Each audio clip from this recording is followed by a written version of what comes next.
Aleluia. A graça e a paz do Senhor Jesus seja sobre a sua vida, meu querido irmão. Você que está aí na sua casa, participando conosco desse jejum, 21 dias para liberar fé. Eu criei, por isso é que falei. Temos tido esses dias preciosos e poderosos com o Senhor, amém? Tenho certeza que, meu irmão, se você tem participado desse jejum, a sua fé não tem como mais ser a mesma, né? Tenho certeza que você tem crescido em fé, que você tem avançado, amém? Estamos hoje dando início ao nosso 8º dia da nossa campanha. Tem sido, assim como eu falei antes, tem sido dias poderosos, amém? Quero lançar aí um desafio a você, se por algum acaso você não começou a jejuar, se você não tem participado do jejum, comece, meu irmão, comece, porque venha desfrutar conosco desses dias poderosos, amém? Vamos fazer agora, nesse exato momento, a confissão de hoje, mas antes da confissão, deixa eu ler o versículo de hoje, amém? Então, pega sua Bíblia lá em 1 João, capítulo 5, verso 4, 1 João, capítulo 5, verso 4, se por acaso você não estiver com a sua Bíblia em casa, mas está aparecendo na sua tela, na projeção, está escrito: porque todo o que é nascido de Deus vence o mundo, e esta é a vitória que vence o mundo, a nossa fé. Aleluia. Então vamos para a confissão. Fala assim comigo: eu sou nascido de Deus, e o mundo não tem lugar no meu coração. Pela fé no amor de Cristo, eu tenho vitória sobre o mundo. Por isso, mesmo diante das tribulações e tentações deste mundo, eu tenho paz com Deus, pois o Senhor já venceu o mundo, e eu posso descansar e desfrutar dessa vitória em Cristo Jesus. Aleluia.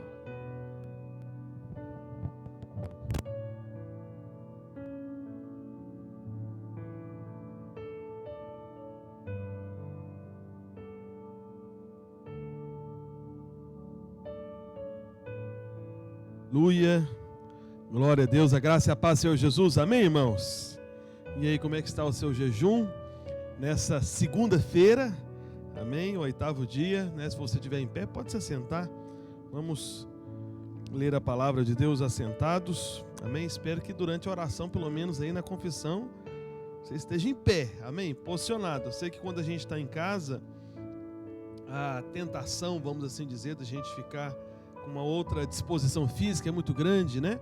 Mas é muito importante que você esteja pronto, né? Com o coração aberto para receber, sabe? E que você tenha essa atitude de querer, amém? Sabe aquela prontidão? É igual, eu lembro uma época na minha infância, eu não sei se faz essas coisas mais hoje em festa de criança, né? Mas eu me lembro, né, lá em Goiás, né? Acredito que em Pernambuco deve acontecer essas coisas também. Então tinha um momento da festa, né, infantil, né, de criança, que tinha um balão enorme, e aí colocava lá vários confeitos, balas, chocolate, às vezes até pequenos brinquedinhos lá e tudo. E aí o balão ficava pendurado, né? E aí tinha um momento da festa que anunciava: ó, vai estourar o balão e tudo. E aí ou a bola, que o pessoal chama aqui balão de bola, né? Não é? Como é que chama aqui? Quebra-panela. Aí uma panela de barro. Jesus amado. É um perigo um negócio desse aí, quebra-panela. Tá.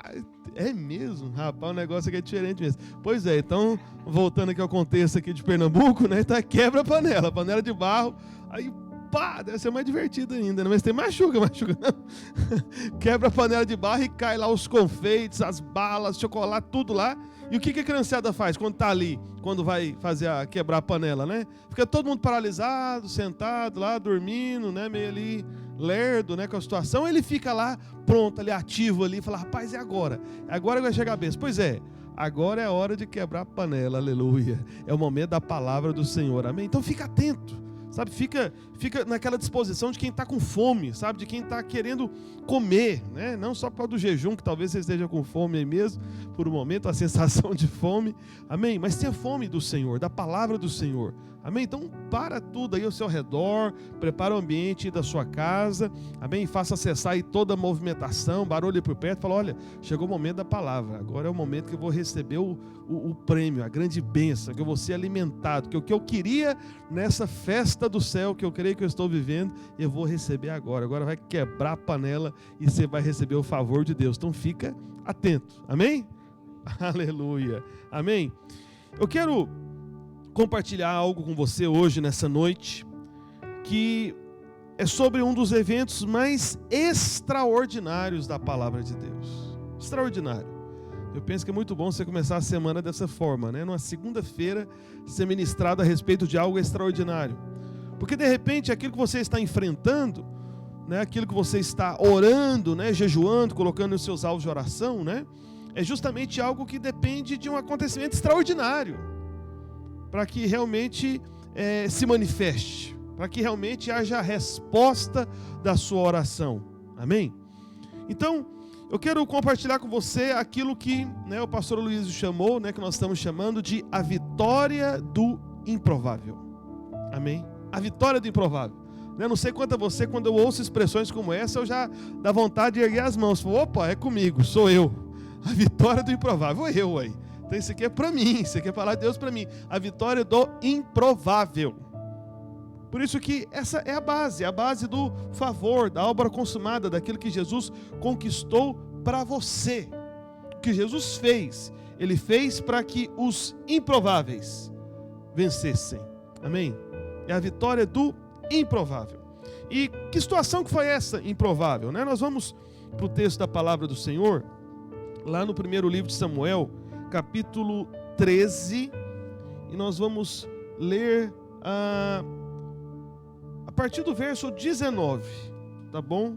A partir do verso 19 até o verso 22, amém? E o que conta aqui? Já vou começar a dar uma prévia para você. Essa vitória do improvável foi quando apenas um homem e o seu escudeiro, só dois, enfrentaram um exército de 30.000 soldados. Uau, que coisa impressionante, né? Imagina, um homem e um escudeiro envolvidos numa batalha, numa guerra, e no final ter a vitória sobre 30.000. Como que aconteceu isso? É só de pensar nessa possibilidade, você já fica imaginando aí coisas incríveis, né? Mas veja como é que Deus tem os seus caminhos, amém? E com certeza, essa palavra é para inspirar a sua fé, liberar a sua fé, para que você volte a crer na vitória em todo tipo de circunstância da sua vida, por mais improvável que ela seja. Amém? Porque o Senhor é por você, assim como foi por esse homem, pelo seu escudeiro. Então vamos lá, 1 Samuel capítulo 13, verso 19, né? Você pode acompanhar aí na tela. Está escrito, 1 Samuel 13, 19. Ora, em toda a terra de Israel, nenhum ferreiro se achava, porque os filisteus tinham dito, para que os hebreus não façam espada nem lança. Pelo que todo Israel tinha de descer aos filisteus para amolar a relha do seu arado e a sua enxada, e o seu machado e a sua foice. Os filisteus cobravam dos israelitas 2/3 de um ciclo para amolar os fios das relhas e das enxadas, e 1/3 de um ciclo para amolar machados e aguilhadas. Sucedeu que no dia da peleja não se achou nem espada, nem lança na mão de nenhum do povo que estava com Saul e com Jonatas. Porém se acharam com Saul e com Jonatas, o seu filho. Amém? Então observe, né, partindo aqui, voltando aí para o verso 19, volta aí para o verso 19, que daqui a pouco eu vou para o verso 22 lá no final, mas vamos para o verso 19 aqui primeiro. A palavra do Senhor está dizendo aqui que nos dias de Saul e Jonatas, né, então você sabe, né, a história, né, então Saul, ele foi na verdade, né, o primeiro dos reis de Israel, então isso aqui é uma história no contexto do seu reinado, né, e depois veio Davi. Então nos dias de Saul e Jonatas, a palavra diz que não havia ferreiros em Israel, nenhum ferreiro, e tinha uma razão para isso. O próprio texto no verso 19 explica, porque os filisteus tinham dito o quê? Para que os hebreus não façam espada e nem lança. Entende? os filisteus, que eram os inimigos ali, eles temiam que o povo de Deus fizesse espada. Eles temiam que o povo de Deus fizesse lanças. Porque com a espada que eles iriam vencer o inimigo, entende? Então não tinha nenhum ferreiro. Então isso era de propósito, né? Isso era algo intencional. Eu quero lembrar você, né, no Novo Testamento, lá em Efésios capítulo 6, eu não vou abrir com você, depois você pode conferir, diz que a palavra de Deus é o quê? É a espada do Espírito, amém? Você tem uma espada, a sua espada é aqui, ó, é a palavra do Senhor, amém? Por isso que a gente está compartilhando com você a palavra do Senhor todos esses dias, porque aqui, nessa obra, na sua casa, na casa do Senhor, nós temos espada sim, entende? Então a questão é, que sendo a palavra, a espada, é uma espada que corta fora toda a cadeia do inimigo na sua vida, entende? A espada para você atacar e vencer o inimigo é a palavra de Deus. Por isso que é tão importante a palavra. E por isso que o inimigo resiste o quê? Especialmente o quê? A palavra. É assim desde o início.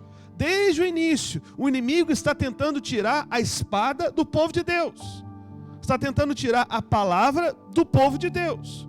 E é interessante observar, quando você vê lá no início de Mateus mesmo, né, dos evangelhos, o Senhor Jesus, quando ele foi tentado no deserto pelo inimigo, ele nos deu um padrão. Porque nós estamos, né, no deserto desse mundo também. E no deserto desse mundo, nós enfrentamos o inimigo. O inimigo vem ao nosso encontro. O inimigo vem ao nosso encontro. Mas a Bíblia fala que o Espírito Santo estava guiando o Senhor Jesus naquele deserto. Então estava o Senhor Jesus sendo guiado pelo Espírito no deserto, e o inimigo veio ao encontro do Senhor Jesus. E o Senhor nos deu um padrão, nos deu um exemplo para como nós devemos responder aos ataques do maligno. Porque o inimigo começou a atacá-lo. E para todos os ataques do diabo, a resposta do Senhor Jesus sempre começava com duas palavras. Quais eram as duas palavras que era o início da resposta de Jesus? Está escrito, está escrito, está escrito, está escrito. Ou seja, o Senhor Jesus não era como Israel naqueles dias de Saul e Jonatas, sem a espada. O Senhor Jesus estava com a espada, porque ele estava, apesar de no deserto e enfrentando o inimigo, ele foi guiado pelo Espírito. Todo aquele que é guiado pelo Espírito, ele vai ter a espada. Ele vai ter a espada. O Senhor Jesus, ele usou a palavra escrita contra o diabo, contra o inimigo. Você não pode se esquecer disso. Amém? Não se esqueça dessa verdade. Porque o inimigo, ele teme, ele tem medo que nós usemos a espada da palavra de Deus contra ele. Entende? A palavra é a espada que corta e vence todo inimigo.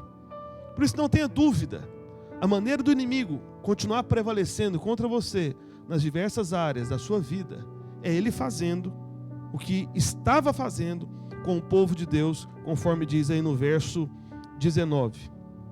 Não havia naquele tempo ferreiro, entende? Então a maneira do inimigo vencer você, eu vou te falar, é afastar de você aqueles que são os ferreiros da obra de Deus. Como assim, pastor? São aqueles que estão, formando a espada. É impressionante como que o inimigo faz isso. O inimigo faz isso afastando você, por exemplo, daqueles que são os principais instrumentos da parte de Deus para liberar a espada na sua vida. Sabe qual que é a intenção final do diabo? De fazer fechar o seu coração em relação, às vezes, o seu pastor, em relação ao pastor da igreja, em relação ao pastor Aloísio. Por isso que o pastor Luiz recebe tanto ataque, meu irmão. Porque o pastor Luiz é justamente esse grande ferreiro no nosso meio, aonde o Senhor está usando ele para forjar essa espada que o Senhor tem para nós, nessa obra que envolve não apenas a videira de Goiânia, né, mas videiras espalhadas aí por todo o mundo, igrejas da vinha também, né, são igrejas espalhadas em mais de 30 nações. Eu não sei se você viu, eu estava ouvindo um testemunho, o pastor Luiz falando, não sei se foi ontem ou anteontem, mas ele estava compartilhando, né, falando o seguinte, que nesses grupos do WhatsApp, foram criados vários grupos do WhatsApp, né, lá em Goiânia, né, para poder os irmãos se cadastrarem no jejum. A gente criou o nosso aqui, né, em Recife, amém? Dá para você se inscrever ainda, nós temos um, lá tem vários. E sabe quantos grupos, quantas pessoas estão nesses grupos? Vocês irmãos sabem, mas foram cadastradas até agora mais de 30 mil pessoas. Olha que coisa maravilhosa. Mais de 30 mil pessoas do mundo inteiro cadastradas no jejum, que o pastor Luiz começou lá em Goiânia, usando, né, esse livro que nós estamos usando aqui também como referência, né, do jejum. E o que acontece? Eu pergunto para você, quem escreveu esse livro? Quem que Deus usou? Deus usou um ferreiro. O nome desse ferreiro é pastor Aloysio Antônio Silva. Entende? E aí o que o diabo vai fazer para poder atacar você? Ele vai te afastar da espada, mas de que maneira? O diabo tem várias formas para afastar você da espada. Mas o diabo, ele faz com que seja eliminado os ferreiros da sua presença. Entende?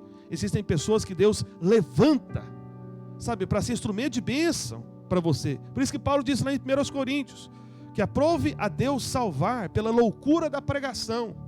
O pregador, quando ele se levanta e posiciona aqui liberando palavra da parte de Deus, ele é justamente esse ferreiro, que está sendo usado pelo Espírito Santo de Deus para forjar essa espada que você vai usar no dia da batalha. Eu não tenho dúvida nenhuma, meu irmão, que muitas das vitórias que você tem enfrentado na sua vida, nos momentos mais difíceis, várias dessas vitórias foram consequências de momentos que você parou para receber a palavra, para você receber a pregação, porque tinha um ferreiro com a espada preparada, e ele ensinou você como manusear essa espada, e você recebeu a espada, percebe?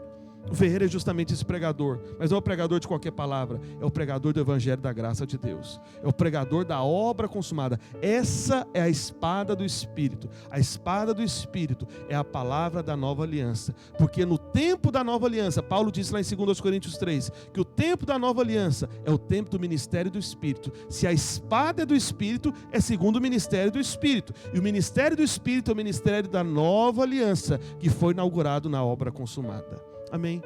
Você percebe como é que todas as coisas estão completamente conectadas? Amém? Só que, indo agora lá para o verso 22, olha o que está escrito.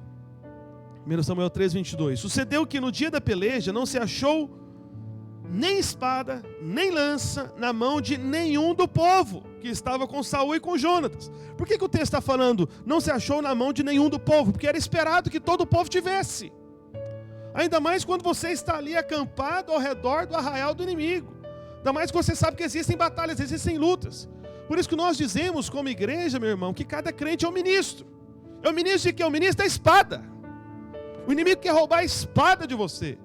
O inimigo quer afastar, né, os ferreiros, que são os instrumentos para forjar a espada na sua mão.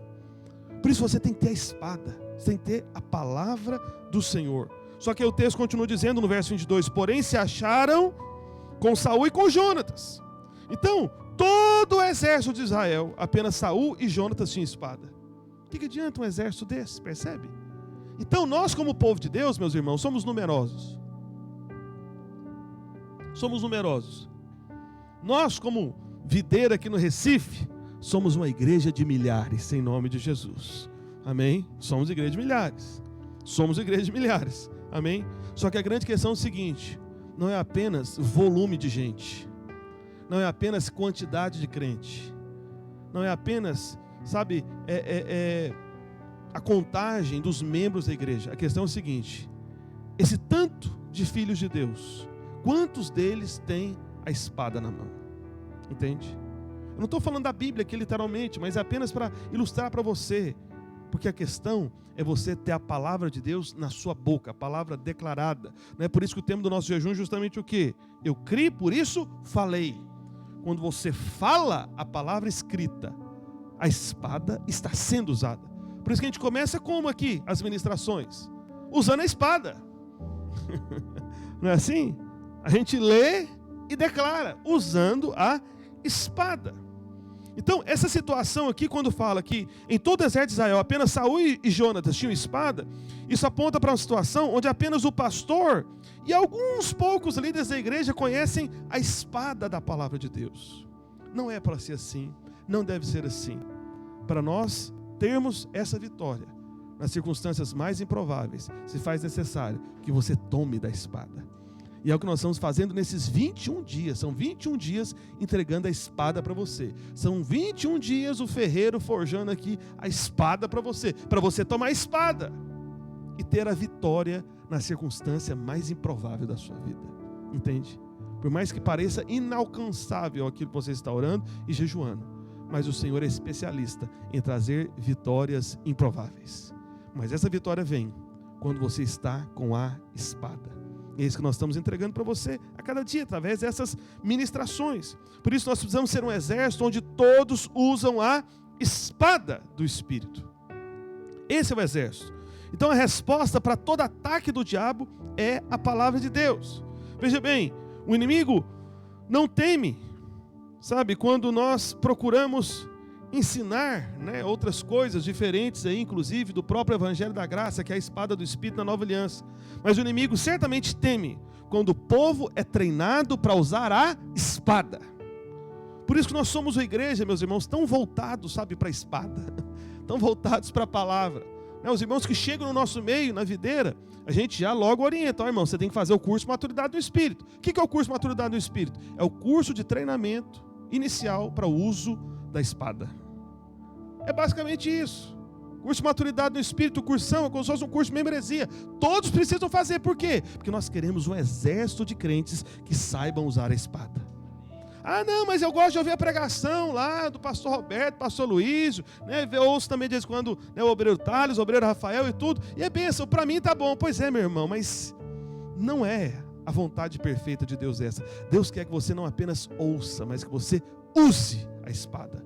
Por isso, creia e fale. Quando você fala a palavra, você está usando a espada. Entende? É essa declaração da fé que é o uso da espada. Amém? E é isso que o inimigo teme. É isso que o inimigo teme. Percebe?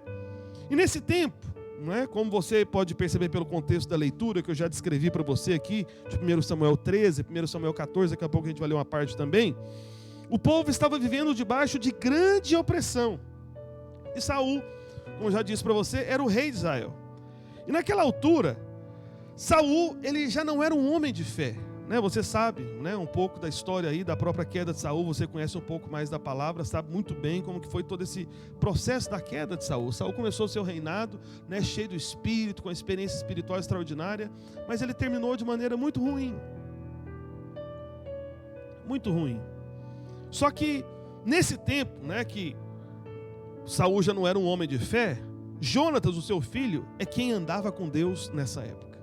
Entende? É quem caminhava na presença de Deus. Tinha um coração sensível, sabe, à voz do Senhor. E o que o Senhor fez naquela época e ainda faz hoje? O Senhor, ele passa os seus olhos como se fosse, sabe, um general que passa em revista as suas tropas, sabe, procurando um tipo de soldado, sabe, um tipo de capitão, um tipo de membro ali do seu exército para ser justamente esse instrumento de vitória na situação mais improvável. Então o Senhor passa os seus olhos procurando aqueles que possuem uma fé dinâmica, uma fé viva. Sabe, são essas pessoas que experimentam do favor de Deus na circunstância mais improvável. Por isso, eu quero ler com você, aí no capítulo 14, vamos lá para o capítulo 14, 1 Samuel, a partir do verso 1, vamos ler até o verso 6. 1 Samuel, capítulo 14, verso 1, até o verso 6 está escrito: Sucedeu que um dia disse Jonatas, filho de Saul, ao seu jovem escudeiro: Vem, passemos a guarnição dos filisteus, que está do outro lado. Porém, não fez saber a seu pai. Saul se encontrava na extremidade de Gibeá, debaixo da romeira em Migron. E o povo que estava com ele eram cerca de 600 homens. Aías, filho de Aitube, irmão de Icabô, filho de Finéias, filho de Eli, sacerdote do Senhor em Siló, trazia a estola sacerdotal. O povo não sabia que Jonatas tinha ido. Entre os desfiladeiros pelos quais Jonatas procurava passar a guarnição dos filisteus, deste lado havia uma penha íngreme, e do outro lado uma se chamava Bozés e a outra Sené. Uma delas se erguia ao norte, defronte de Micmas, a outra ao sul, defronte de Geba. Disse, pois, Jonatas ao seu escudeiro: Vem, passemos a guarnição destes incircuncisos, porventura o Senhor nos ajudará nisto. Porque para o Senhor nenhum impedimento há de livrar, com muitos ou com poucos. Ah, meu Deus do céu, olha que maravilha. Esse é Jonatas. Esse é Jonatas. Por isso que era amigo de Davi, você percebe? Porque semelhante atrai semelhante, viu, irmão? Essa que é a grande verdade. Né? Às vezes tem irmãos jovens, né? Eu estou lembrando muito de jovens aqui, porque está o pastor dos jovens e o pastor dos adolescentes aqui, né? Lembrando muito de jovens, né? Às vezes o jovem solteiro, né? Fica querendo atrair, né? Se é uma irmã querendo atrair um homem de Deus, né? Se é um irmão, fica querendo atrair uma mulher de Deus. Ah, pastor, ora por mim, que eu quero casar com alguém que é de Deus, guiado pelo Espírito. Meu irmão, o caminho é você ser essa pessoa de Deus, entendeu? É você ser guiado pelo Espírito. É você ser cheio do Senhor, que você vai atrair esse tipo de gente, entende? É igual o Jonatas. Por que Jonatas deu certo com Davi? Os dois tinham uma aliança. Davi era homem segundo o coração de Deus. O que você acha que era Jonatas também? Ah, meu irmão, com certeza, um homem segundo o coração de Deus. Não tenha dúvida. Porque você percebe a fé dele aqui? Saul, o pai de Jonatas, o rei, estava com 600, não tinha coragem. Jonatas saiu só com um. O escudeiro dele falou: rapaz, é com muito ou com pouco, para Deus não importa não. Com Deus nós somos a maioria, nós vamos vencer. Não tem dificuldade para o Senhor. Entendeu isso? Não somos nós que vamos facilitar a obra do Senhor, porque essa é que é a ideia que a gente tem, né? A gente fala, não, se a gente tivesse mais gente, a gente tornava a obra do Senhor mais fácil. Aí o Senhor iria conseguir se a gente tivesse mais gente. Como assim o Senhor iria conseguir? Entendeu? É o Senhor quem faz. Por isso que nós andamos na base da obra consumada, daquilo que o Senhor já fez, na verdade. Amém? Por isso que nós temos essa confiança, por isso que nós temos essa convicção. Então Jonatas, ele não disse nada do que pretendia fazer para o seu pai, como você acabou de ver aí na leitura, né? Porque ele percebia, ele sabia que Saul não era aquele que tinha toda mais aquela fé do início do seu reinado.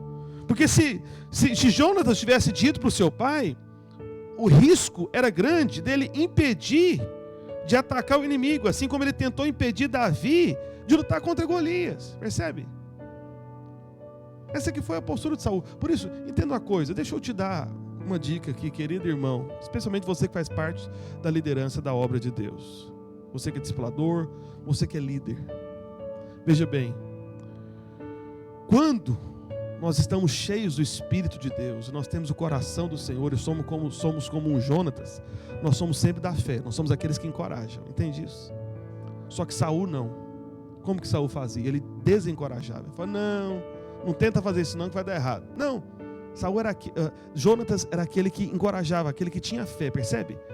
Por isso que é muito importante essa questão da fé, e por isso que a gente falou, né, se eu não me engano, na sexta-feira, ou foi no sábado, né, que a fé é a graça, a maior graça que você recebe nessa vida, amém? Então na semana passada a gente disse isso, né, num dos dias, né, que eu estou tentando me lembrar que se foi sexta ou sábado. Então o que Jonatas faz? Jonatas, ele chama os filisteus de incircuncisos. Você percebe isso? Foi isso que ele disse, né, quando ele falou para o seu escudeiro, né? Aí no verso 6, né? Disse, pois, Jonatas ao seu escudeiro: vem, passemos a guarnição destes incircuncisos. Você lembra do que Davi também falou? Quem é este o quê? Incircunciso filisteu, quando ele falou contra Golias. Percebe? É a mesma linguagem. E você pode estar falando, pastor, o que tem a ver falar incircunciso? Pois é. Então Jonatas falou contra os inimigos como incircuncisos, né? Davi, quando foi enfrentar, né, o Golias, também falou contra, né, o incircunciso. Eu vou te dizer, essa percepção de chamar de circunciso, isso é uma linguagem de aliança. É como se Jonas estivesse dizendo o seguinte: apenas aquele que é circuncidado tem o direito ao favor de Deus. Você lembra? O Senhor deu uma ordenança a Abraão, dizendo que todo homem, todo macho deveria ser circuncidado ao 8º dia. Então, a palavra circuncisão se tornou sinônimo de quê? De aliança. Mas agora nós estamos na nova aliança. E na nova aliança, a circuncisão é a circuncisão da fé no coração. O seu coração é circuncidado quando você crê na obra consumada de Cristo Jesus. E quando você confessa essa fé de maneira pública, sabe, recebe o batismo nas águas, essa é a circuncisão da nova aliança. Amém? Então nós estamos circuncidados. Então é como se Jonas tivesse o seguinte, falou, olha, porque Deus tem aliança comigo e Deus não tem aliança com esse inimigo, eu vou vencer, porque eu creio no Deus da aliança. Eu creio no Deus que criou todas as coisas. Eu creio no Senhor, o Todo-Poderoso. Percebe? Porque o Senhor é o Deus da aliança. Essa é a maneira que o Senhor se revelou a Abraão. E essa é a maneira que o Senhor Jesus veio para reafirmar a nova e eterna aliança. Nós servimos a um Deus de aliança. Amém? E é interessante observar, a gente acabou de ler o capítulo 14, mas lá no capítulo 13, no verso 6, a Bíblia diz que o povo de Deus, né, o povo de Israel, eles tinham se escondido em cavernas, em buracos, em túmulos, por causa do aperto que eles estavam recebendo, né, do próprio inimigo. E é por isso que o inimigo, ele vem e zomba de nós, zomba de Jonatas. Mas Jonatas sabia a linguagem da aliança. Por isso, meu irmão, Jonatas, ele usou dessa linguagem da aliança. Por isso que Paulo disse, eu criei, por isso falei. Então, há uma linguagem que você tem que usar. Você deve se voltar contra o inimigo, enfrentar as suas batalhas com a linguagem da aliança. Pastor, qual que é a linguagem da aliança? É a linguagem da fé, aquilo que você proclama, mas tudo fundamentado na obra consumada de Cristo Jesus. Porque lá na cruz você tem a certeza da cura. Lá na cruz você tem a certeza da provisão, da prosperidade. Lá na cruz você tem a certeza da restauração do seu casamento, da sua família. Lá na cruz você tem a certeza da convicção, da conversão, conversão dos seus pais, a salvação de toda a sua casa. Na cruz você tem a convicção, sabe, de que você vai crescer, de que você vai romper, porque você entendeu o milagre da multiplicação e você pode multiplicar também por causa da obra consumada. Na cruz de Cristo Jesus. Então, use a linguagem da aliança, da nova aliança, que é a linguagem da fé. E porque a linguagem tem que falar, tem que dizer, eu criei, por isso falei. Amém? E por isso que, sabe, Jonatas falou que o Senhor é aquele que tem o poder de trazer salvação, com muitos ou com poucos. Entende? O Senhor da aliança, Ele pode salvar com muitos ou com poucos. Amém? Não foi isso que Jonatas disse ao seu escudeiro aí no verso 6, capítulo 14? Volta aí.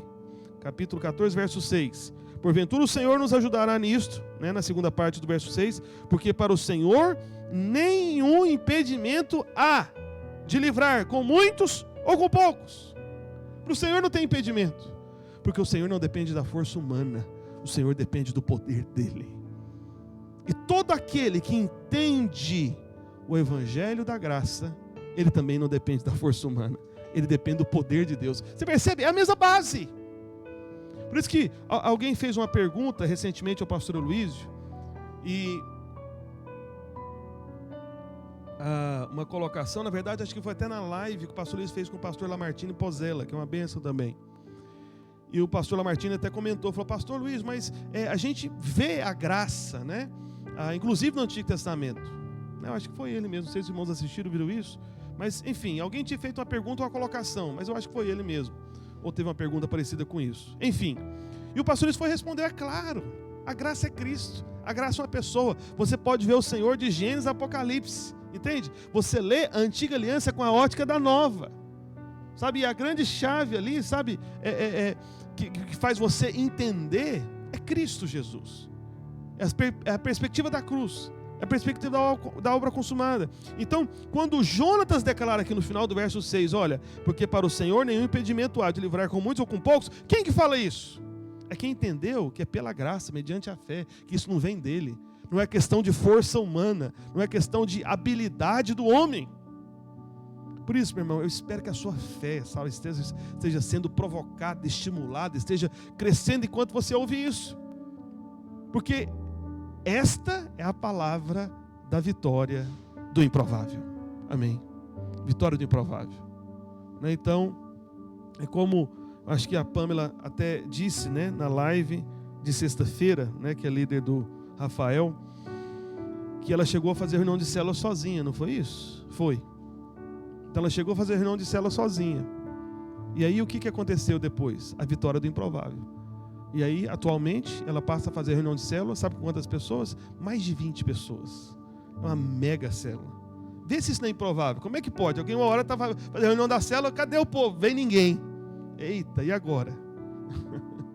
O que é provável numa célula que não vai ninguém? Fechar. Esse é o provável, fechar. Não é? Por isso que eu insisto com os irmãos que vão não fechar a célula de jeito nenhum. Tem uns irmãos que vêm com essas ideias direto. Falam, não, pastor, vamos fechar, lá não está dando ninguém. Pois é, a da Pâmela também não deu não. E agora? O que está dando? Que tem irmãos que vêm às vezes com essas lojas. Pastor, vamos fechar a célula. Falo, não, irmão, vamos não. Mas não está em ninguém. Eu sei, é improvável. Mas eu já vi outras histórias já, que do meio do improvável apareceu uma multidão. Porque para o Senhor não precisa de muito ou de pouco, é o Senhor que faz. Essa é a base da obra consumada, é confiar no poder do Senhor, no que o Senhor tem o poder de realizar. É na sua capacidade, não que os seus olhos naturais veem. Entende? Por isso que eu sei. Você acha que eu não sei, irmão? Eu sei que tem irmão que está me ouvindo aqui, sabe que às vezes lá dentro, você não compartilha com ninguém, eu espero, né? Mas lá dentro da sua cabeça você fica pensando, tadinho do pastor Roberto, ele é tão motivado, né? Eu gosto dele e tudo, e fica falando esse negócio de igreja de milhares, tadinho. Tem tanto tempo aí, até hoje não chegou nos 1000 e fica falando igreja de milhares. Pois é, você vai ver. É a vitória do improvável.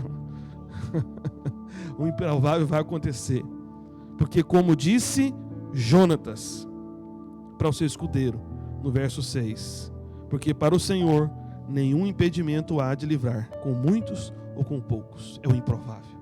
O Senhor fará o improvável. Prepare-se, meu irmão, que o Senhor está, criando, momentos, nesses próximos dias, nesse tempo de jejum, de circunstâncias improváveis, que vão romper nas diversas áreas da sua vida, em o nome de Jesus. Entende? Esse é o Senhor da aliança, que pode salvar com muitos ou com poucos. Mas deixa eu te falar uma coisa, frequentemente o Senhor escolhe salvar com poucos. Frequentemente. Sabe para quê? Para você não ter glória. Para não chegar lá na frente e gente como eu bater a mão no peito e falar, não, eu fiz por onde? Eu mereci? Sim, eu me esforcei bastante. Isso aqui é meu resultado. Mas como as coisas vão se tornando tão improváveis, meu irmão, que quando a coisa explode, acontece, aquele milagre, você pode dizer em paz, sem som de dúvida, gente, isso não tem nada a ver comigo, certeza. Isso não tem nada a ver não. Porque aconteceu o quê? O improvável. Por isso que o Senhor frequentemente escolhe salvar com poucos. Jonatas e um escudeiro, 2. Saul e 600 não tinha coragem. Qual que era o número do povo, dos filisteus? Vamos lá para o verso 5, volta aí, capítulo 13, verso 5. Só para você ter uma noção da capacidade de guerra dos filisteus. 1 Samuel 13, 5. Colocou na tela aí, Júlio? 1 Samuel 13, 5. Está aí? Ótimo. Está escrito, reuniram-se os filisteus para pelejar contra Israel. Vamos ver como é que eles reuniram, olha aí. 30.000 carros, 6.000 cavaleiros, e o povo em multidão, como a areia que está à beira-mar, e subiram e se acamparam em Micmas, ao oriente de Bet-Aven. Será que os filisteus tinham mais gente do que do que Saul e a equipe dele? Saul e a equipe dele era 600. Então 600 para enfrentar 30.000, porque 30.000 carros você sabe que não anda sozinho, né? Então tinha pelo menos 30.000 soldados aqui, né? Então 30.000 para 600, a coisa já está desproporcional. E 30.000 para 2 só?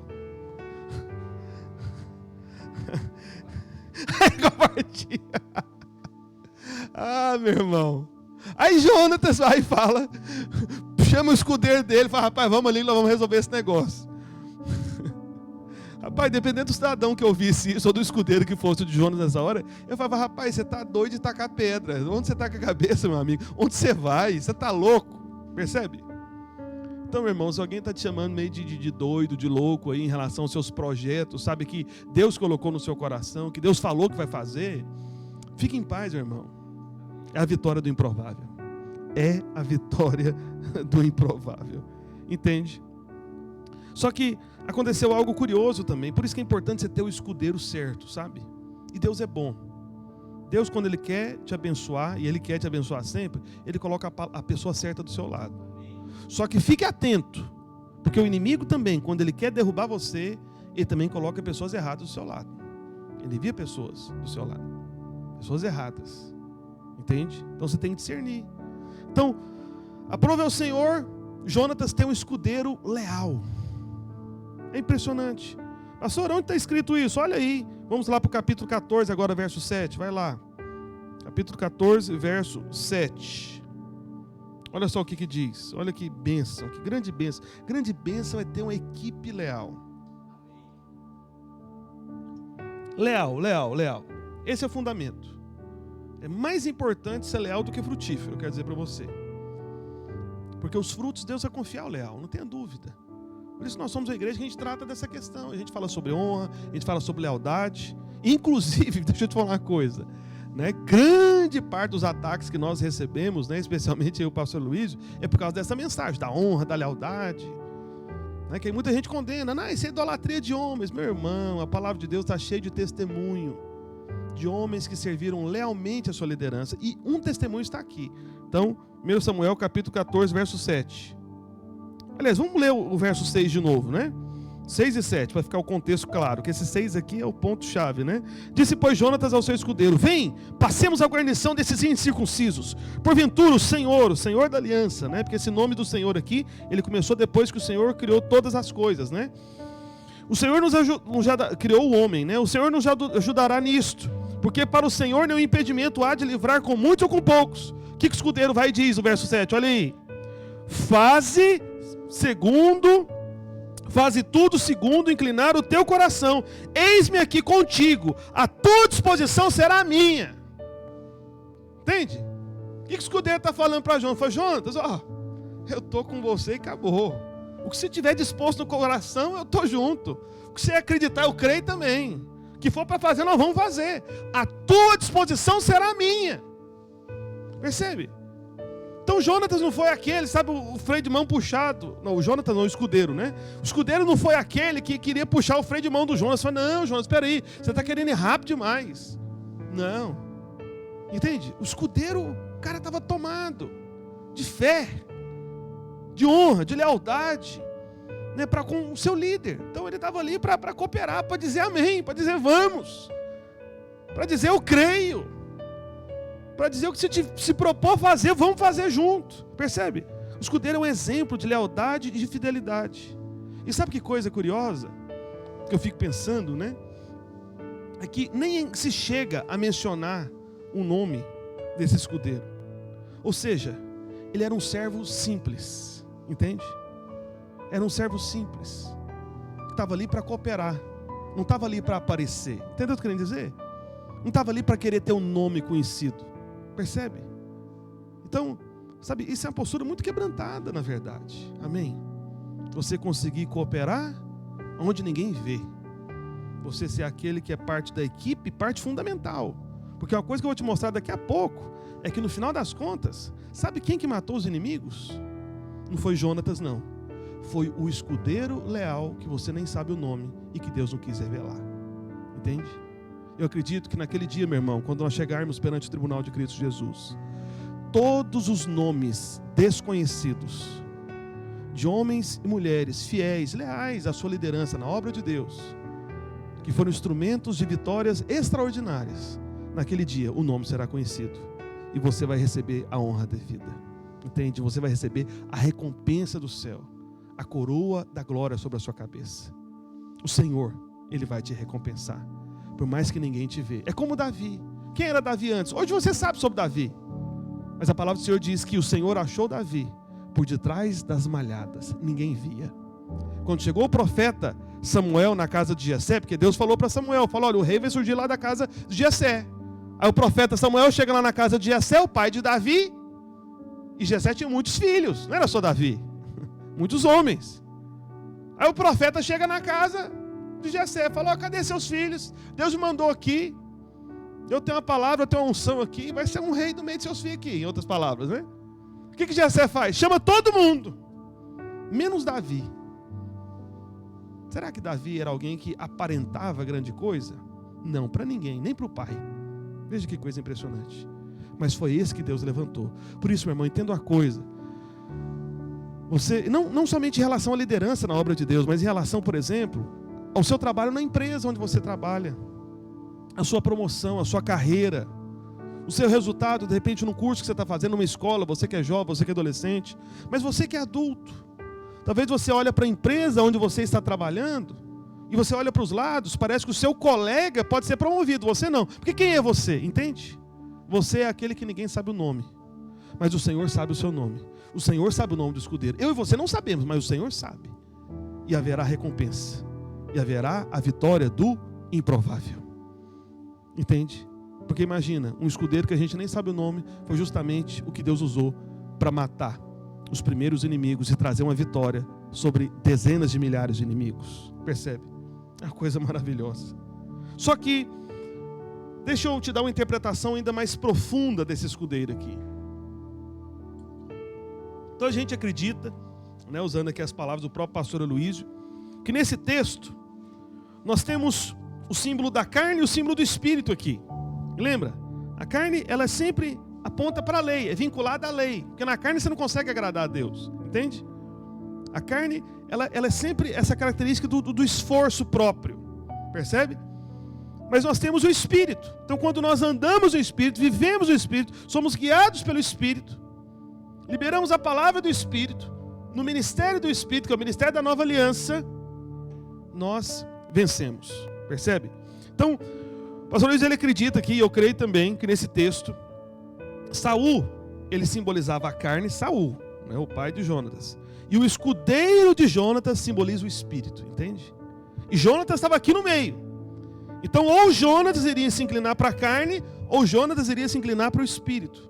Saul estava representando a carne, e o escudeiro estava representando o Espírito. Então, a carne sempre desestimula. A carne sempre enumera muitas razões por que não deve enfrentar o inimigo. Porque você se lembra? Saul, ele estava recolhido com o seu exército, com seus 600 homens. Ele estava lá fazendo as contas, avaliando. Foi, peraí, com 600 para enfrentar 30 mil? Ih, dá não. Vai dar certo, não. Vamos ficar aqui. Então, é a carne, é o racional, é o lógico, é o natural, é o humano, é a lei, é o esforço próprio. Realmente não prospera. Percebe? Só que, por outro lado, tinha lá Jonatas. E Jonatas tinha um escudeiro. Entende? Você também tem um escudeiro. Você também tem uma pessoa junto com você, dentro de você, que vai te guiar para circunstâncias improváveis, que vai estimular a sua fé, que vai levantar você, que vai encorajar você, que vai fazer você perceber que é possível o que até então se parece completamente impossível. Por isso que é a vitória do improvável. O Espírito sempre impulsiona você e diz para você fazer tudo aquilo que seu coração inclina em fé. Entende? O Espírito diz, eis-me aqui contigo. Por isso, meu irmão, você e o Espírito Santo de Deus, você pode todas as coisas. Tudo posso naquele que me fortalece. Quem que foi escolhido para fortalecer você? O Espírito que está em você. O Espírito de Deus. Então é Ele que fortalece você. Entende? Por isso que, né, como eu já disse para os irmãos, tudo é possível somente a duas pessoas. A Deus é o que acredita em Deus. Entende? Se você está com o Espírito, você é como Jonatas e esse escudeiro. O Espírito Santo é esse escudeiro. O Espírito Santo é esse escudeiro ao redor de você, junto com você, que te dá a vitória no meio das batalhas. Porque, eu não sei se você percebe, mas o Espírito Santo, ele tem justamente esse testemunho do escudeiro. Como assim? O escudeiro, você sabe o nome dele? Não sabe. Entendeu? Muita gente está perto de você e não sabe muito bem a razão de você ser abençoado, favorecido, de você ser livrado, de você ser curado, de você prosperar, de você sair de situações difíceis, de você sair de dívidas impagáveis, muito grandes. Ninguém sabe, é porque ninguém está vendo, porque o seu escudeiro, a semelhança do escudeiro de Jonatas, é invisível. Entendeu isso? Porque naquela época ninguém queria saber quem era o escudeiro, queria saber quem era o chefe, entende? Mas, meu irmão, no nosso caso, é o nosso escudeiro quem nos guia, é o nosso escudeiro quem nos dá a vitória. Por isso o Senhor Jesus prometeu esse escudeiro, o Consolador, que te guia a toda a verdade. Você pode dizer amém na sua casa? Amém. Então agora, vamos ler a partir do verso 8, 1 Samuel 14, volta lá para o capítulo 14, a gente leu até o verso 6. Vamos ler do verso 8 ao 16 agora, para você observar aquilo que eu falei agora há pouco. Disse, pois, Jonatas, eis que passaremos àqueles homens e nos daremos a conhecer a eles. Se nos disserem assim, parai, até que cheguemos a vós outros, então ficaremos onde estamos e não subiremos a eles. Porém, se eles disserem, uma outra coisa, subi a nós, então subiremos, pois o Senhor nos entregou nas mãos. Isso nos servirá de sinal.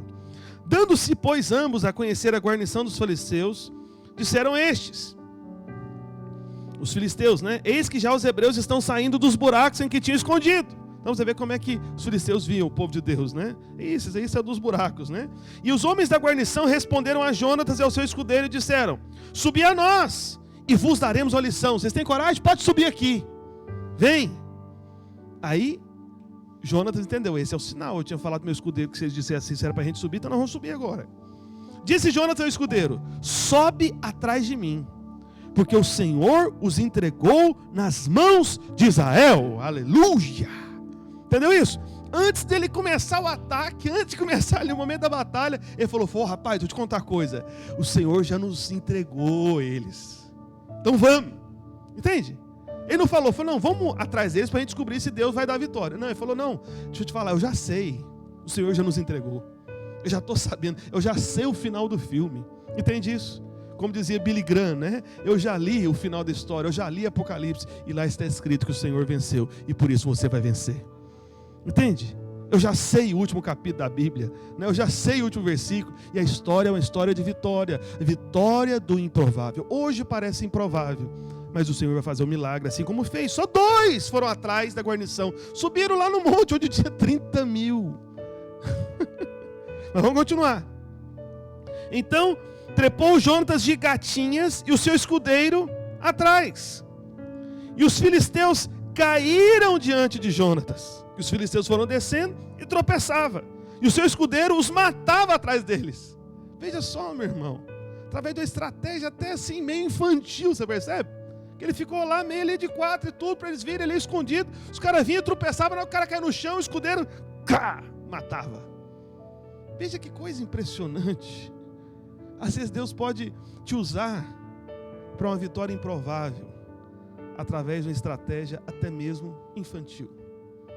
Que muita gente vai olhar e vai perceber e fala: não, isso aí não vai dar certo não. Pois é, mas se você está com o Senhor e crer naquele que traz vitórias improváveis, você vai vencer, no nome do Senhor. Não por causa da sua força, mas porque você está sendo guiado pelo Espírito, pela fé. Entende? E o escudeiro os matava atrás dele. Você está vendo que era o escudeiro que matava? Sucedeu essa primeira derrota, em que Jonatas e o seu escudeiro mataram perto de 20 homens em cerca de meia geira de terra. Cerca de 20 foram mortos por 2. Olha que maravilha, 1 para 10. E o que aconteceu? No verso 15 diz: houve grande espanto no arraial, no campo e em todo o povo. Também a mesma guarnição e os saqueadores tremeram, e até a terra se estremeceu, e tudo passou a ser um terror de Deus. Meu irmão, tem gente que tem medo de terror do diabo, terror das trevas. Mas esse é porque não encontrou o terror de Deus. O terror de Deus é quando Satanás treme, apavora, porque ele sabe qual que é o final, o destino dele. Esse que é o grande terror. Não tem terror maior do que esse, não. Por isso, meu irmão, se o Senhor é por você, quem será contra você? Quem? Quem for contra você vai experimentar esse terror que eles experimentaram ali. Olharam as sentinelas, né, que estavam vigiando, de Saul, em Gibeá de Benjamim, eles estavam olhando lá de longe, e eis que a multidão se dissolvia, correndo uns para cá, outros para lá. Então, os sentinelas de Saul, né, daquele grupo de 600, estavam olhando lá de longe, e viu lá o arraial dos filisteus, de repente começou a confusão. Cerca de 30 mil homens, um começou a correr para um lado, outro começou a correr para o outro, deu aquele desespero, aquele surto. Eles se apavoraram, entende? E a partir daqui que começou a grande vitória improvável. Improvável. Então, veja, né, essas palavras, né, de Jonatas no verso 12. Mais uma vez, aí, capítulo 14, verso 12, né? Então, o que ele disse? Sobe atrás de mim, porque o Senhor os entregou nas mãos de quem? De Israel. Amém? Nas mãos de quem mesmo? Repete aí na sua casa. De Israel. Ótimo. Jonatas, ele não falou: vamos subir, porque o Senhor os entregou nas minhas mãos. Entende? Jonatas falou: vamos, porque o Senhor entregou nas mãos de Israel. Pastor, o que significa isso? Veja, Jonatas, ele estava consciente que a bênção, que o favor de Deus sobre a vida dele, estava na verdade sobre a nação inteira, sobre o povo de Deus. Entende? Ele via a sua vitória como a vitória da nação. Por isso, meu irmão, tome cuidado com pessoas, sabe, que querem a glória própria, que está vendo apenas a si mesmo. Por isso que nós somos uma igreja em células, nós somos uma igreja em grupos, entende? Porque a sua vitória na célula é a vitória da igreja inteira, a vitória da videira, é a nossa vitória. Entende? Nós não estamos aqui para erguer o nosso próprio nome, nós não estamos aqui pensando em nós mesmos, mas existe um grupo, existe um povo, é a vitória do povo de Deus. Percebe? Por isso, se você crê na vitória improvável para a sua vida, meu irmão, essa vitória improvável, ela se manifesta na vida daqueles que têm um coração pelo todo, um coração pela obra, entende? Por isso que o Senhor, sabe, favorece, né, irmãos envolvidos na liderança, porque os irmãos da liderança, eles estão trabalhando para quê? Para um grupo, não é para ele, não está vivendo para ele. Por isso que o Senhor favorece, por exemplo, também os irmãos que são dizimistas, sabe, na igreja. Porque o que o dizimista está fazendo? Ele está pegando ali dos recursos dele e contribuindo, né, numa alta medida para uma obra que ele sabe que não envolve somente a ele. Porque quem não é dizimista, o que ele está dizendo em outras palavras? É o seguinte, fala, não, esse povo aqui que se vira, eu vou cuidar da minha vida. Entendeu? Porque o dinheiro é só para ele, então ele é individualista. Ele não é pelo corpo de Cristo. Ele não é pelo coletivo. Ele não é pela obra de Deus. Mas aquele que é dizimista é pela obra de Deus, ele é pelo coletivo. Aquele irmão que abre a casa para ser um anfitrião, ele é pelo corpo de Cristo, ele é pelo coletivo, ele é pelo todo. Ele deixou de pensar na possibilidade da casa dele ser só dele. Ele falou, peraí, por que essa casa é só minha? Não, eu quero ter a igreja aqui também. Eu quero ter o povo de Deus reunido na minha casa, eu sou anfitrião, então. Percebe, o anfitrião também tem esse coração, entende? Que não é individual, não é egoísta, percebe? O egoísta, ele está para a carne. Agora, o generoso em ceder o espaço da casa, generoso em ceder o espaço da agenda do seu tempo para ser um líder de célula, para ser um discipulador, para ser um líder de treinamento também, que é o início de tudo. Generoso, sabe, para investir na obra com o seu dízimo, ou seja, ele recebe ali o salário e fala, peraí, não, tem uma parte, isso aqui não é meu, eu tenho que dar para a obra, porque Deus não está dando só para mim. Por isso entenda uma coisa, meu irmão, de uma vez por todas, por favor. Os dons de Deus, o favor de Deus, concedido na sua vida, sempre é para também trazer benefício ao corpo de Cristo, entende? Por isso, todas as vezes que você é favorecido de alguma forma, meu irmão, você tem que entender, fala, gente, como que eu posso beneficiar o corpo de Cristo com esse favor? Entende? Quando você recebe favor da parte de Deus, você não fica pensando, não, isso aqui é porque eu sou especial, eu sou demais, isso aqui Deus está fazendo para mim. Você não fez para o outro, fazer o quê? Você não fez para Rafael, que você vire. Você não fez para o Thales que você vire. Isso aqui é para mim, é meu. Não. O favor de Deus, a bênção de Deus, é para de alguma maneira alcançar o corpo de Cristo inteiro, a obra de Deus inteira. Por isso que eu louvo a Deus por alguns irmãos que eu conheço lá em Goiânia. Gente muito rica, especialmente alguns advogados que eu conheço lá. E esses irmãos que abençoam de maneira especial a obra, já foram usados até para abençoar a gente aqui.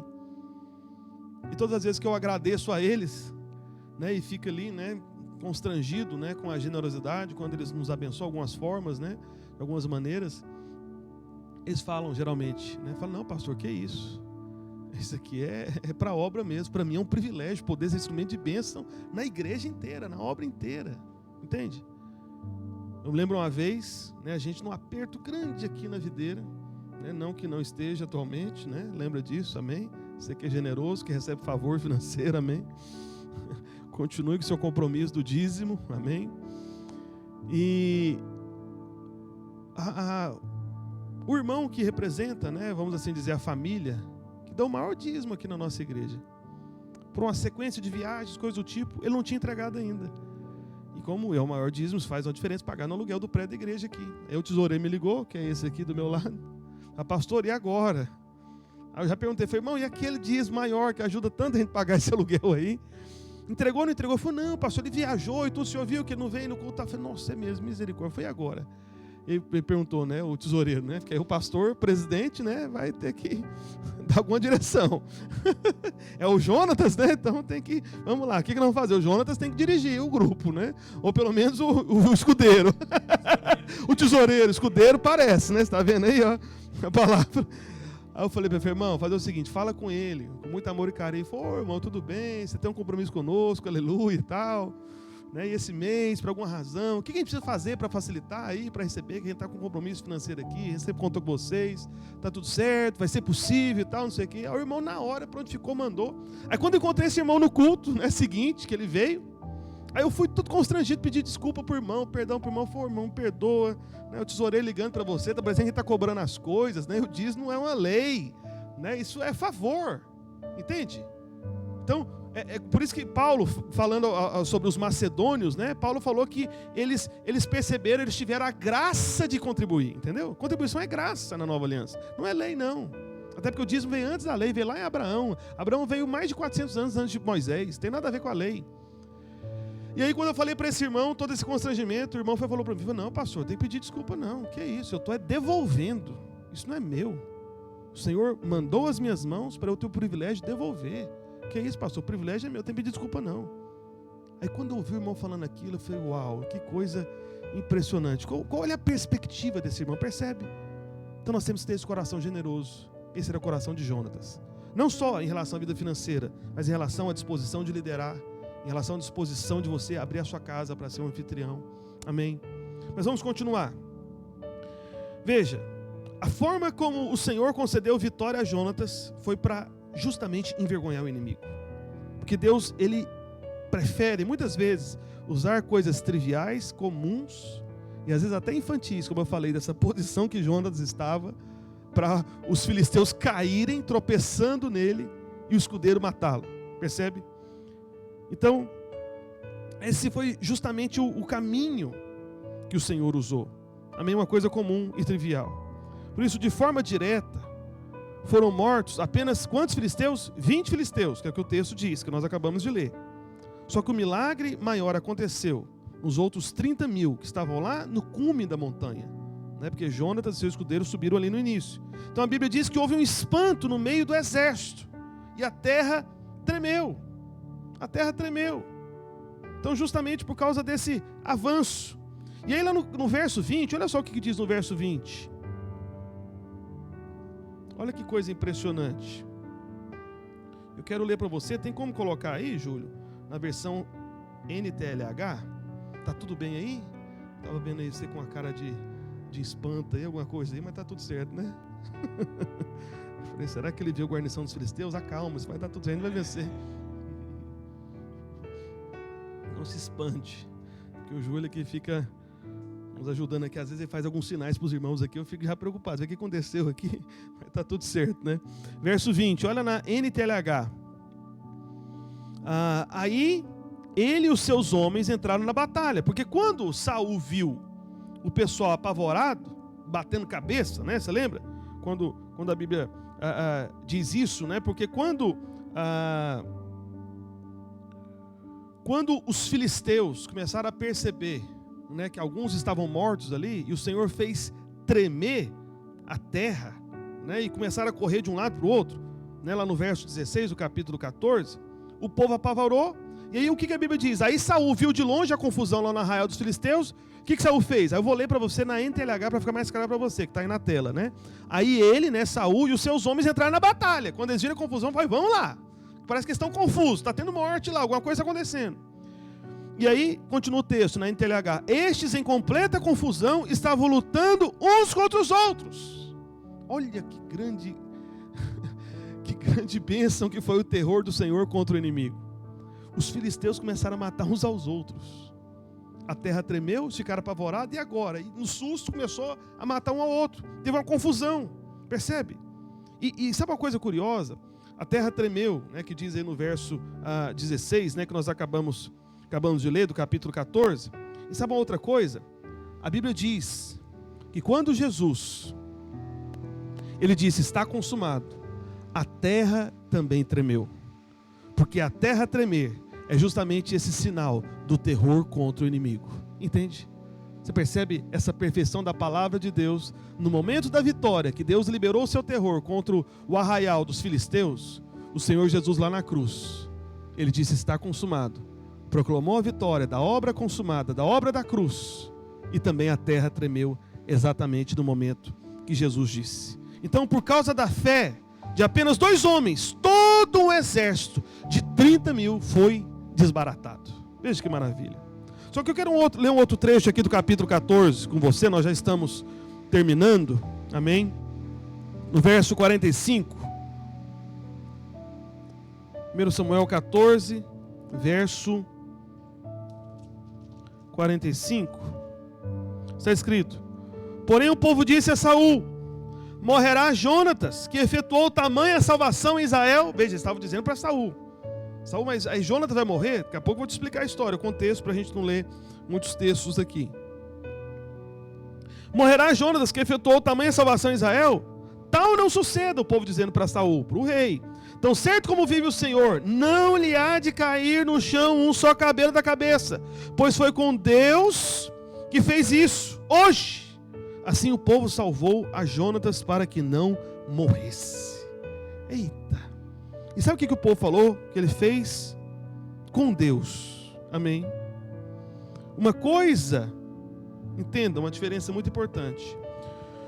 Uma coisa é você fazer algo para Deus, e uma outra coisa é você fazer algo com Deus. Você viu? No texto aqui o povo diz claramente, falou, ó, Jonatas fez isso com Deus. Outra coisa é fazer algo para Deus. Porque a questão não é o que você faz para Deus, é aquilo que você faz guiado pelo Espírito de Deus. É aquilo que você faz dirigido pelo seu escudeiro, que é o Espírito de Deus, que é o ministro da nova aliança. Percebe? Porque esse é o tempo do ministério do Espírito, o tempo do ministro da nova aliança. Então essa era a grande diferença entre Saul e Jonatas. Saul fazia coisas para Deus, mas Jonatas fazia coisas com Deus. Entende? Essa é a grande diferença. Então nós podemos fazer coisas para Deus, seguindo as nossas próprias ideias. Sabe, uma das coisas que mais atrapalha na obra de Deus, deixa eu confessar, que é abrir no coração pastoral. Chama mais gente, fala, gente, pastor Roberto vai abrir o coração. Vamos ouvir o que o pastor sofre e vai confessar e vai mostrar para a gente.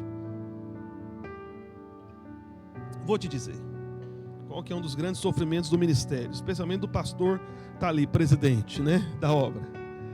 Irmãos, uma das grandes lutas que a gente tem, especialmente quando vem irmãos de outros lugares, de outras igrejas, de outros ministérios, e eles querem fazer um monte de coisas para Deus, não com Deus. Entendeu isso? O que nós fazemos como igreja, a nossa edificação, é algo que Deus nos chamou para fazer.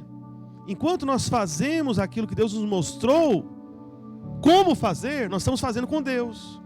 Mas quando vem às vezes irmãos cheios de ideias, pastor, por que ele não faz assim? Pastor, vou fazer dessa maneira, pastor, vou fazer de outra forma. Sabe, vem irmãos às vezes de longe, de outros lugares, e assim, e é tudo gente boa. Não estou falando que é irmão maligno, não. Não estou falando que é irmão com demônio, não. Entendeu o que eu quero dizer? É gente boa. É gente assim que você conhece, que você relaciona, que você ama, que você gosta. E o que acontece? Esse povo uma hora sai da igreja. Por que quer fazer coisas para Deus? Nós não estamos aqui para fazer coisas para Deus. Nós estamos aqui para fazer coisas com Deus.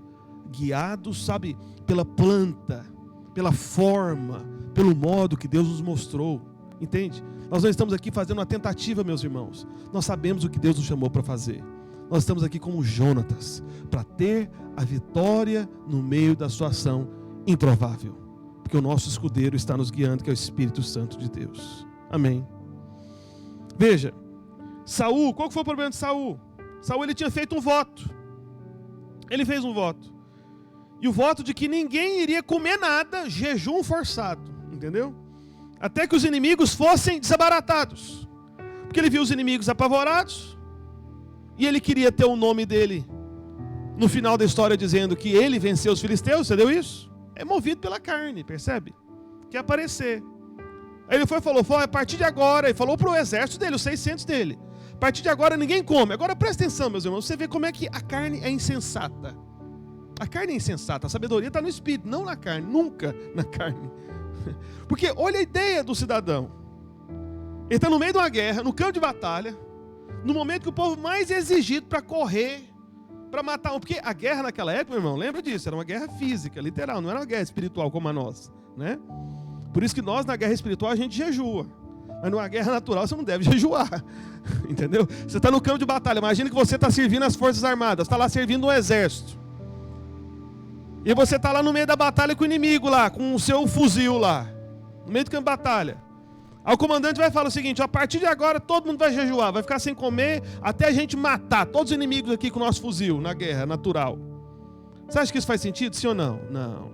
É insensato. Mas foi o que Davi falou. Davi não, Saul, misericórdia. Davi não, misericórdia. Saul falou, ele fez esse voto, que ninguém iria comer até que os inimigos fossem desabaratados. Então, o exército, ele não poderia lutar sem comida. Era uma luta física, não era uma luta espiritual como a nossa, entendeu? Na nossa luta espiritual a gente jejua, mas na natural não pode jejuar, né? Então, Jonatas, como ele tinha saído com o escudeiro dele, ele não ouviu o voto de Saul. Por isso ele foi e comeu mel para se reanimar. Porque imagina, meu irmão, Jonatas e o seu escudeiro tinham acabado de matar 20 homens. Né? Eu não vou dizer aqui se você já matou alguém, né? Porque a pessoa, alguém poderia dizer, porque de repente, vai que você já matou alguém. É um negócio trabalhoso, né? Espero que você que está nos ouvindo, né, não tenha tido que matar ninguém.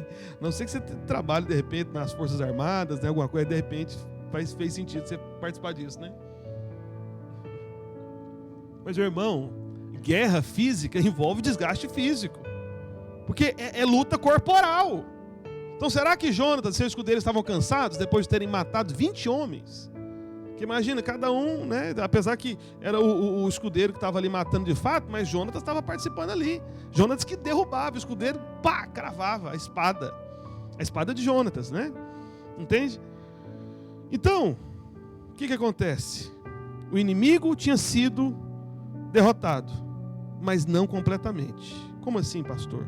Saul deveria perseguir e matar o inimigo, mas em vez disso, ele estava tentando matar Jonatas. É uma completa inversão de valores.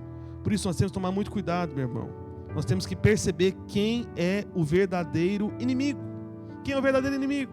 Pastor, como assim? Vou fazer uma aplicação prática para você. Como, por exemplo, imagina o marido infeliz com a esposa no casamento. Aí o que o marido muitas vezes faz? Infelizmente, deixa eu falar da parte do homem, né? O marido começa a destratar a esposa. O marido começa, sabe, a ser agressivo, grosseiro com a esposa. Só reclama da esposa. O que esse marido está fazendo? Ele está fazendo igual Saul. Ele não está considerando o verdadeiro inimigo. Quem é o verdadeiro inimigo no meio de um casamento ruim? É o diabo, entende? Você tem que orar, você tem que jejuar pela sua esposa, pelo seu casamento, você que é marido, entendeu? Você tem que liberar a bênção, porque senão você acaba lidando com o inimigo errado, entende?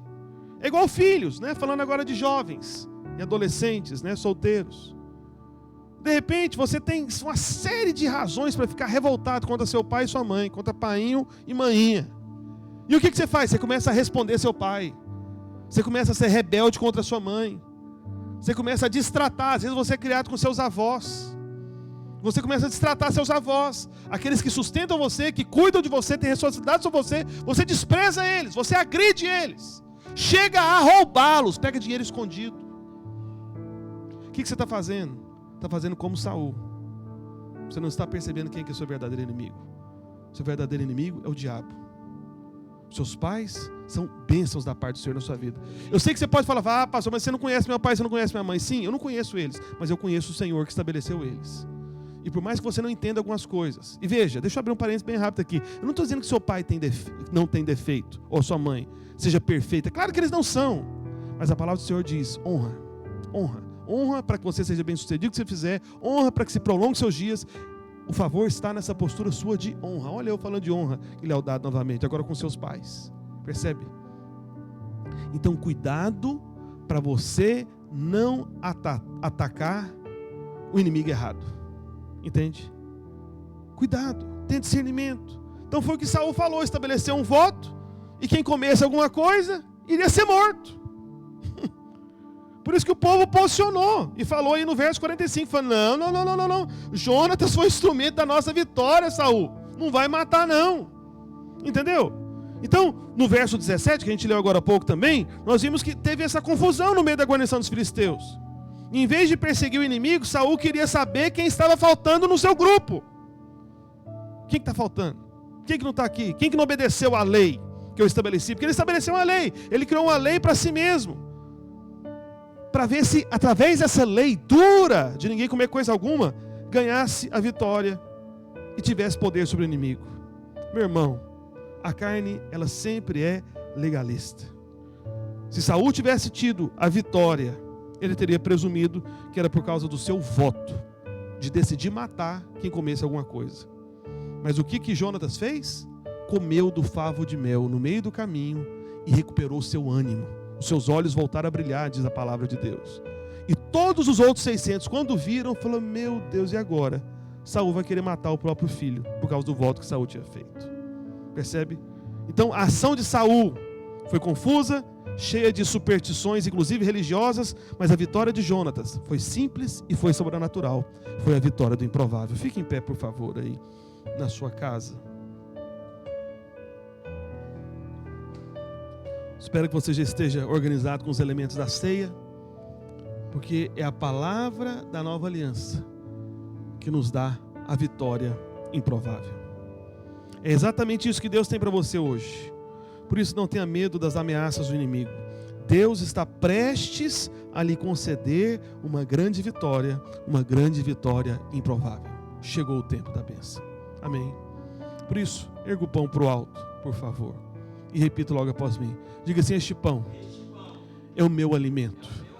O corpo de Cristo, verdadeira comida, que me fortalece para vencer os meus inimigos. Não importa a quantidade, sejam milhares ou milhares de milhares, porque para o Senhor não importa com muito ou com pouco, eu vencerei. Porque se o Senhor é por mim, quem será contra mim? Por isso eu declaro que o corpo de Cristo, que é o meu alimento, que me fortalece, me dando vitória sobre a enfermidade, sobre a doença, sobre toda a maldição, da pobreza, da miséria, da esterilidade, eu tenho vitória em Cristo Jesus, porque Ele é o vencedor invicto, Ele é o meu vencedor, a minha vitória. Aleluia. Amém. Vamos orar pelo cálice também, com o cálice em mãos. Amém. Erga o cálice aí na sua casa, diga assim: este cálice é o cálice da nova aliança, feita no sangue de Jesus. Ao tomar esse cálice, eu estou declarando que eu sou mais do que vencedor, por meio de Cristo Jesus, porque lá na cruz, Jesus venceu o inimigo, lá na cruz, Jesus venceu a morte, lá na cruz, Jesus venceu a pandemia, lá na cruz, Jesus venceu todo vírus, lá na cruz, Jesus venceu toda luta financeira desta pandemia. Por isso, ao tomar esse cálice, eu estou confessando que eu creio na vitória da minha vida, em qualquer área, por mais improvável que seja, porque o Espírito de Deus, o meu escudeiro, está comigo, e agora venceremos os milhares de inimigos, a vitória do improvável. Aleluia. Amém. Coma do pão e beba do cálice. Agradeça ao Senhor pela sua vitória. Amém. Coma agora e beba do cálice.